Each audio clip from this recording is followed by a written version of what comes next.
Histórias assombradas. Maledite em pele de cordeiro, que é o que mais a gente vê por aí, não é mesmo? Vamos lá. Oi, Ana, me chamo Fulana, mas pode me chamar de Fulana. O relato que irei narrar aconteceu com a minha avó por parte de mãe, e desde já quero dizer que eu não tenho nenhum preconceito com religiões de matriz africana, ok? Até porque eu sou simpatizante da Umbanda. Como em tudo na vida, existe o lado bom e o lado ruim. Isso só vai depender do caráter das pessoas e da forma como elas interpretam o que é certo e o que é errado. Então vamos para o relato. Observação: os nomes já estão todos trocados. Obrigada. Bom, minha avó, Margarida, e meu avô, Sebastião, eram casados há muitos anos. Eles tinham 3 filhos pequenos, a minha mãe e meus 2 tios, e eram muito bem de vida. Eles não eram ricos, mas não lhes faltava nada. Sebastião era caminhoneiro e Margarida era dona de casa tradicional. Tudo começou quando a prima do cunhado de Sebastião, a Maledite, veio morar na cidade. Um dia ela foi convidada pelo primo a um almoço na casa de Sebastião e desde então começou a se aproximar de Margarida. Margarida deu abertura porque se sentia muito sozinha em casa. Embora tivesse 3 filhos, conversar com crianças não é o mesmo que conversar com um outro adulto. E como mencionado anteriormente, Sebastião era caminhoneiro e sempre viajava. Nessa época, Margarida estava grávida, à espera do 4º filho.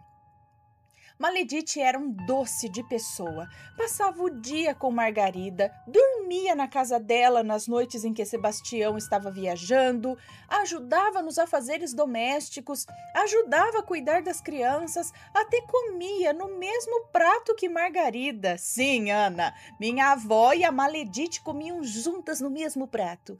Ela dizia à minha avó que era para não sujar muitos pratos.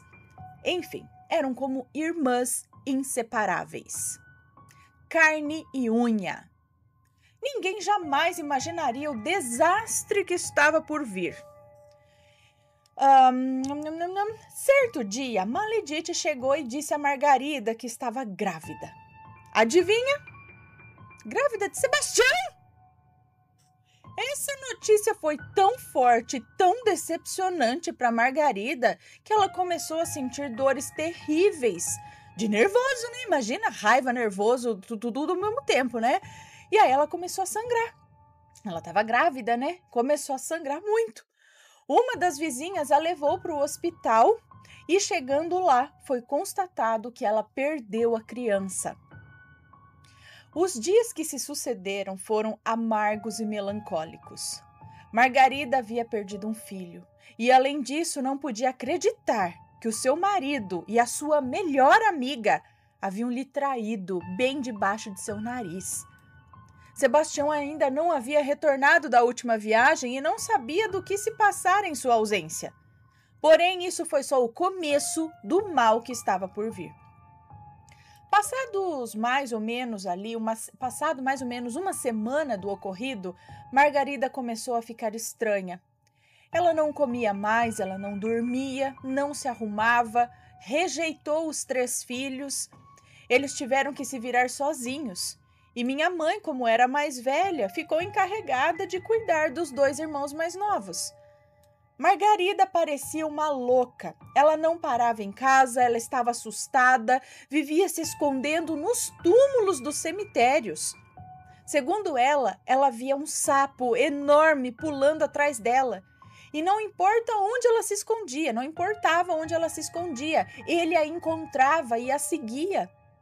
Esse sapo era do tamanho de uma pessoa. Era verde, demasiadamente gordo, com o papo amarelo, gosmento. Ele tinha um cheiro fétido. Ela disse que fugia dele porque sabia que se ele a alcançasse, ela morreria.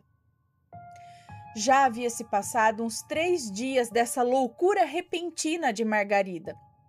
Foi quando Sebastião retornou da viagem. Ele estava totalmente diferente.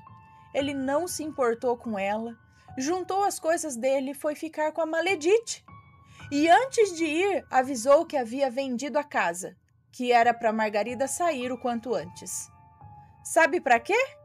Para dar o dinheiro para Maledite. Ana, a minha avó, teve que voltar para a casa do pai dela, com 3 filhos pequenos, já sem qualquer sinal de lucidez. O pai de Margarida, Joaquim, sabia que aquilo ali não estava certo, não. Ele então chamou uma senhorinha que era benzedeira. Ao bater os olhos na mulher, a benzedeira disse: "Isso foi coisa feita. Leve ela imediatamente para alguém que saiba como desfazer." Joaquim a levou então a uma mãe de santo muito conhecida na cidade, Dona Antônia. Ao chegarem no terreiro, Dona Antônia viu Margarida, ficou séria e disse: "Sinto muito. Não posso desfazer o que eu mesma fiz." Joaquim ficou irado, fez várias perguntas e não obteve respostas, até ser expulso daquele terreiro pelos filhos de santo que assistiam tudo de longe. Joaquim não desistiu. Rodou a cidade inteira em busca de algum terreiro que pudesse ajudar. Quando estava quase sem esperanças, ele chegou até um terreiro que era dirigido por outra mãe de santo, chamada Dona Cida. Assim que chegaram, ela os levou para dentro, parecia que os esperava já. Olhou para Margarida e depois para Joaquim e disse: "Vocês quase não chegaram a tempo", e continuou. Uma mulher muito invejosa se aproximou dessa moça porque queria tudo que ela tinha, principalmente o marido dela. Ela fez amarração para o marido da moça e conseguiu ficar com ele, mas ela sabe que ele não a ama, porque ele ama essa moça aqui, disse ela olhando para Margarida. Então, ela resolveu matar a moça. Ela pagou para uma mãe de santo fazer um trabalho muito pesado com uma ataca de cabelo. O que é ataca? É ataca mesmo? Ou a adaga? Eu não sei, com uma ataca de cabelo, não sei o que é isso. Usada pela moça para ela enlouquecer e morrer dentro de 7 dias. Hoje já se passaram 4 dias. Ela também costurou dentro da boca de um sapo o nome completo da moça e um tufo de cabelo.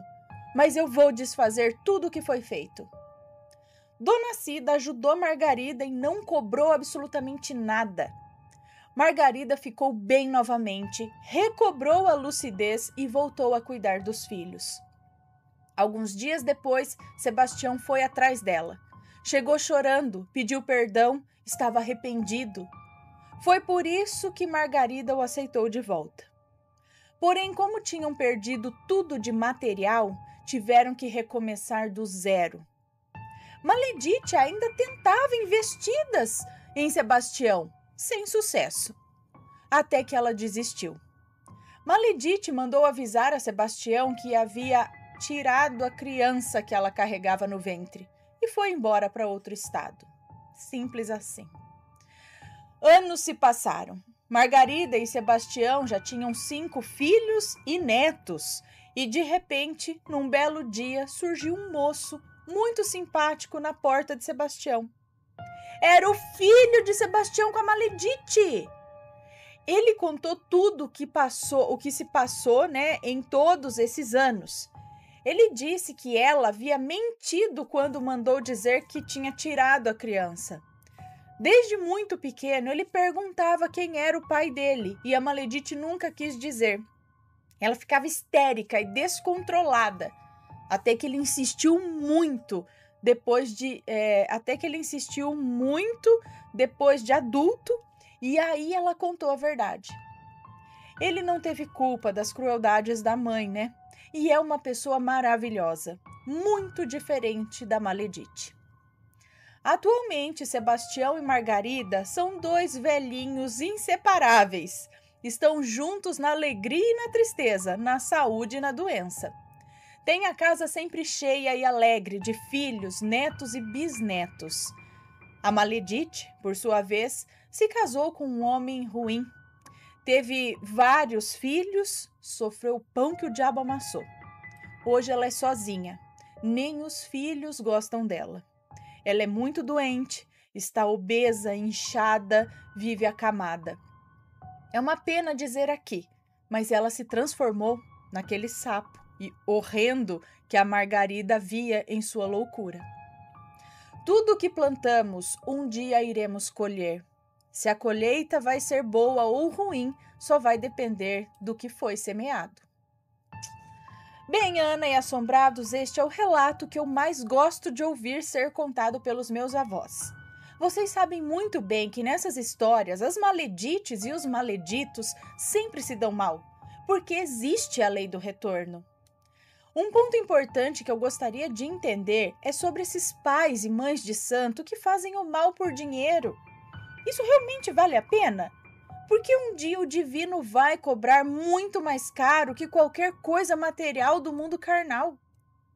Mesmo que os trabalhos que a Maledite fez para minha avó tenham sido desfeitos, algumas cicatrizes permanecem.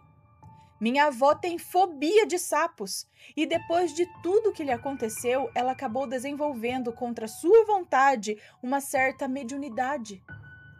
Ela vê e ouve espíritos onde quer que vá, e isso a apavora.